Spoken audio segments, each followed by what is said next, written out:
Biren amadi Governor closed door da wari sanakre. Hanagi Chief Minister N. Biren amadi Manipuri Governor Arjun Kumar Balaga Raj Baban the closed door da wari sanakre. Kari wari sanakibano haiba chapchana khangbangam drabasu state asugi law and order gi matangda kupna khanaki haina North East Live ki pau amana haire. Loinana Manipur da popular government ama sembaga mari lenana wari sanaramba yai haina su pau asina palle.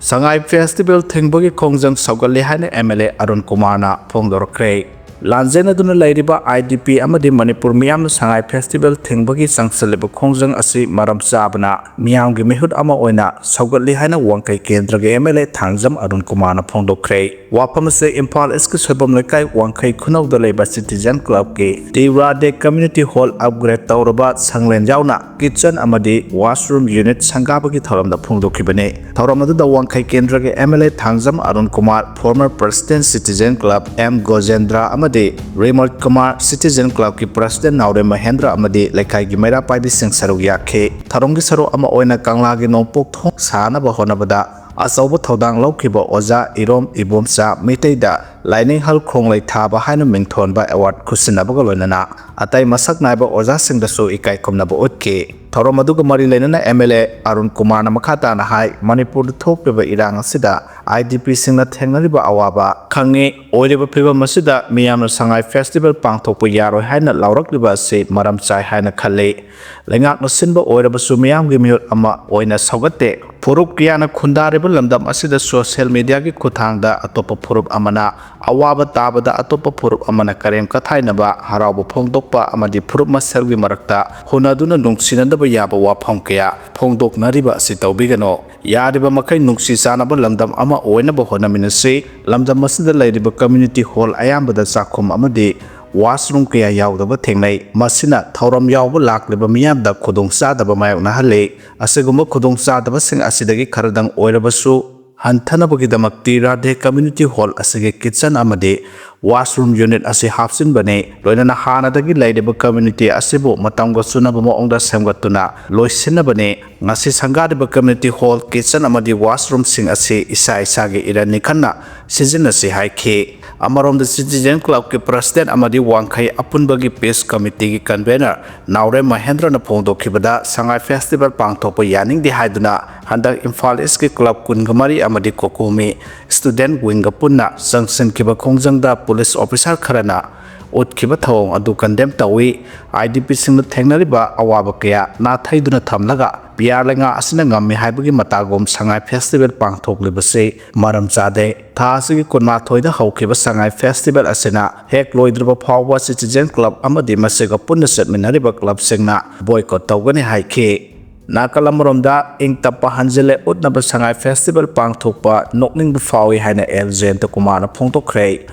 Chinawa yamunda ai kaigum khada haijage ado haibibase khoi singaw mayam na su khangbi ramani thoisana ai loina bi leigidare ado leigidringai mamang de go leigidare na mayam na sandopire hoi ado ngasi leigidare Kamain toroga lagi da bono itu ay hajar ke do ji lan pau lana sandu se ma sandu pi no thoi sana ga ay ga adu ki mate amna nungsina na ay kunsi ki khungloi oina chatmin na se ibane amna nungsinai do kala khamban amna chongnai ai ana to won do ay kala khamban am chawjoi man to ay na to de su man kala khamban adu ki mate amna chawai aduga ibani se khatna ragadi hadi yum ama palawina no pharo khatna chainaba hadi yaw ya dudana mu chawna kan ta nei bani se kongna dio sma kongna dawasina ai dia amba yum da leiba se ngang mu da na amale ngang mu da leiba kongna dawani dana ai phang tu ma sumai phang tu sumai na dum mar mo tiaw ya du nu mit se ibani na Kanaba dum is Asian Mite, Ibani Kilhongi, Marini Suwan, I did Tahi Mari, Harvard the Midney, November 20. See the Miss Ibani Kars Honey, and so come home the Ibani Kilhonga, Tahi Mari, Power the Midney. How not it? Ibani said, cut. ꯈꯠꯅꯔꯦ ꯑꯩꯁꯨ ꯇꯨꯝꯃꯦ ꯃꯥꯁꯨ ꯇꯨꯝꯃꯦ ꯃꯉꯣꯟꯗꯗꯤ ꯌꯥꯝꯅ ꯅꯨꯡꯉꯥꯏꯒꯗꯕ ꯅꯨꯃꯤꯠ ꯍꯥꯏꯗꯣ ꯑꯣꯏꯒꯔꯦ ꯁꯤꯒꯤ ꯅꯨꯃꯤꯠꯁꯤꯗ ꯑꯩꯅꯁꯨ ꯈꯪꯍꯧꯗꯔꯦ ꯃꯥꯅ ꯀꯩꯅꯣꯗ ꯅꯣꯡꯉꯥꯜꯂꯝꯗꯥꯏꯗ ꯀꯩꯅꯣ ꯇꯧꯔꯝꯕꯁꯦ ꯑꯩꯈꯣꯏ ꯀꯩꯅꯣ ꯅꯥꯄꯤ ꯍꯤꯗꯥꯛ ꯊꯛꯑꯝꯕꯁꯦ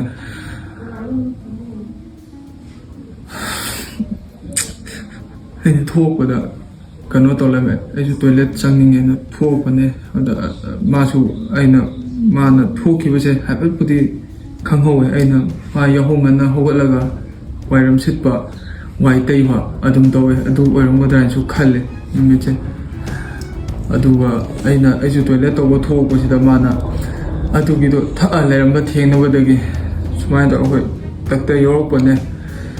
ꯑꯗꯣ ꯃꯥꯅ ꯑꯩꯉꯣꯟꯗ ꯌꯥꯝꯅ ꯋꯥꯔꯧꯈꯔꯦ ꯑꯩꯅꯁꯨ ꯑꯩꯁꯨ ꯑꯗꯨꯛꯀꯤ ꯃꯇꯤꯛ ꯌꯥꯝꯅ ꯊꯤꯅ ꯅꯨꯡꯉꯥꯏꯇꯦ ꯑꯩꯁꯨ ꯃꯥꯕꯨ ꯀꯟꯕ ꯉꯝꯅꯕ ꯍꯥꯏꯅ ꯑꯩ ꯍꯣꯠꯅꯕ ꯌꯥꯕ ꯃꯈꯩ ꯍꯣꯠꯅꯖꯕꯅꯦ ꯑꯗꯣ ꯍꯤꯗꯥꯛꯇꯨꯅ ꯀꯟꯃꯟꯈꯤꯕꯅ ꯀꯟꯕ ꯉꯝꯈꯤꯗꯔꯦ ꯑꯗꯣ ꯑꯩꯈꯣꯏꯒꯤ ꯅꯨꯡꯁꯤꯔꯕ ꯏꯆꯤꯜ ꯏꯅꯥꯎꯁꯤꯡ ꯑꯩꯒꯤ ꯏꯆꯥ ꯑꯅꯤꯒꯤ ꯈꯜꯂꯒ ꯍꯧꯖꯤꯛ ꯁꯟꯗꯣꯛꯄꯤꯔꯤꯕꯁꯦ ꯁꯟꯗꯣꯛꯄꯤꯒꯅꯨ ꯑꯗꯣ ꯑꯩꯒꯤ ꯄꯨꯟꯁꯤꯗ ꯑꯩꯒꯤ ꯈ꯭ꯋꯥꯏꯗꯒꯤ ꯃꯥꯏꯊꯤꯕ ꯃꯤ ꯍꯥꯏꯗꯨꯁꯨ ꯑꯩ ꯑꯣꯏꯔꯦ ꯑꯩꯅ ꯄꯨꯟꯁꯤꯗ ꯑꯃꯨꯛ ꯐꯪꯉꯔꯣꯏꯗꯕ ꯁꯨ ꯑꯩꯉꯣꯟꯗꯒꯤ ꯃꯥꯡꯈꯔꯦ ꯑꯗꯨꯒ ꯚꯤꯗꯤꯑꯣꯁꯤꯅ ꯑꯩꯒꯤ ꯑꯔꯣꯏꯕ ꯚꯤꯗꯤꯑꯣꯁꯨ ꯑꯣꯏꯕ ꯌꯥꯏ ꯁꯤꯅꯤ ꯏꯕꯥꯅꯤꯀꯤ ꯍꯥꯏꯗꯤ ꯊꯣꯏꯁꯅꯥꯅ ꯂꯩꯈꯤꯗꯕꯒꯤ ꯋꯥꯔꯤ ꯃꯥꯅ ꯑꯩꯉꯣꯟꯗ ꯑꯗꯨꯛꯀꯤ ꯃꯇꯤꯛ ꯌꯥꯝꯅ ꯋꯥꯔꯧꯈꯔꯦ ꯑꯩꯅꯁꯨ ꯌꯥꯝꯅ ꯀꯥ ꯍꯦꯟꯅ ꯑꯗꯨ ꯇꯧꯅꯤꯁꯨ ꯈꯪꯍꯧꯗꯔꯦ ꯑꯗꯨ ꯃꯌꯥꯝ ꯌꯥꯔꯒꯗꯤ ꯁꯟꯗꯣꯛꯄꯤꯒꯅꯨ ꯍꯥꯏꯅ ꯃꯌꯥꯝꯗ ꯏꯆꯥꯁꯤꯡꯁꯤꯒꯤ ꯈꯜꯂꯒ ꯍꯥꯏꯖꯔꯤ ꯃꯅꯤꯄꯨꯔ ꯂꯩꯉꯥꯛꯅ ꯁ꯭ꯇꯦꯠ ꯑꯁꯤꯗ ꯏꯪ ꯇꯞꯄ ꯍꯟꯖꯤꯜꯂꯦ ꯍꯥꯏꯅ ꯃꯤꯌꯥꯝꯗ ꯎꯠꯅꯕ ꯁꯉꯥꯏ ꯐꯦꯁꯇꯤꯚꯦꯜ ꯄꯥꯡꯊꯣꯛꯂꯤꯕꯁꯤ ꯅꯣꯛꯅꯤꯡꯕ ꯐꯥꯎꯏ ꯍꯥꯏꯅ ꯍꯥꯟꯅꯒꯤ ꯃꯤꯅꯤꯁꯇꯔ ꯑꯦꯜ ꯖꯌꯦꯟꯇꯀꯨꯃꯥꯔꯅ ꯐꯣꯡꯗꯣꯛꯈ꯭ꯔꯦ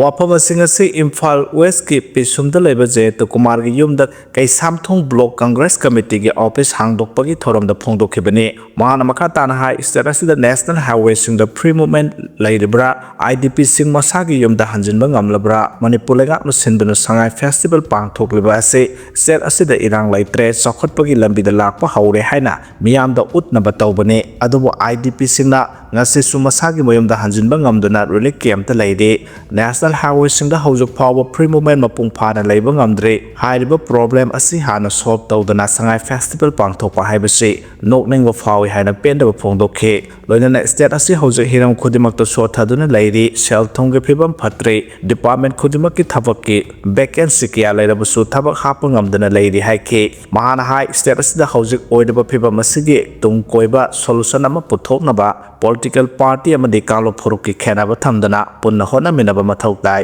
ꯅꯠꯇ꯭ꯔꯕꯗꯤ ꯇꯨꯡꯒꯤ ꯃꯤꯑꯣꯏ ꯀꯌꯥꯅ ꯑꯩꯈꯣꯏꯒꯤ ꯃꯊꯛꯇ ꯋꯥꯍꯪ ꯀꯌꯥ ꯍꯪꯂꯛꯀꯅꯤ ꯑꯃꯗꯤ ꯃꯣꯡꯐꯝꯗ ꯇꯤꯜ ꯁꯤꯠꯆꯜꯂꯛꯀꯅꯤ ꯍꯥꯏꯈꯤ ꯊꯧꯔꯝ ꯑꯗꯨꯗ ꯀꯩꯁꯥꯝꯊꯣꯡ ꯀꯦꯟꯗ꯭ꯔ ꯀꯣꯡꯒ꯭ꯔꯦꯁ ꯀꯃꯤꯇꯤꯒꯤ president doctor M Akshay Kumar committee ꯑꯁꯤꯒꯤ ꯋꯥꯔꯀꯤꯡ ꯄ꯭ꯔꯁꯤꯗꯦꯟꯠ ꯑꯦꯛꯖꯤꯀ꯭ꯌꯨꯇꯤꯚ ꯃꯦꯝꯕꯔꯁꯤꯡ ꯑꯃꯗꯤ ꯃꯤꯑꯣꯏ ꯀꯌꯥꯅ ꯁꯔꯨꯛ ꯌꯥꯈꯤ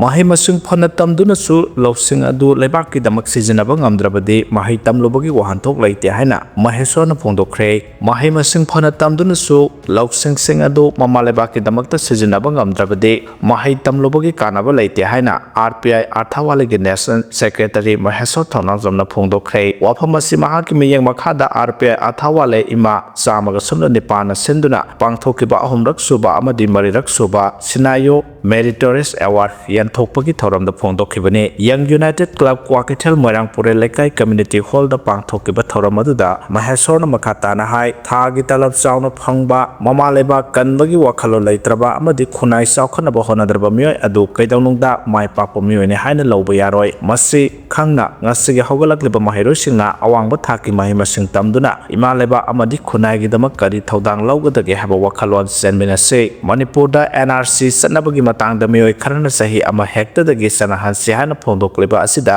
miyamna yafam thokte kumja 1950 da Manipur da FMR sanahan khiba amadi ILP lokthokibana sahi asi yenglaga kumja 1951 da yumpham oiraga NRC sanahan gadabani haike thoramadu da 2024-25 da pangthokiba Bosam Kosam amadi CBSE na loba class 10 amadi 12 exam da mark wangna phanglakiba kaisamthong kendra gi mahiroi saniparom da mana piduna puning thagot ki haire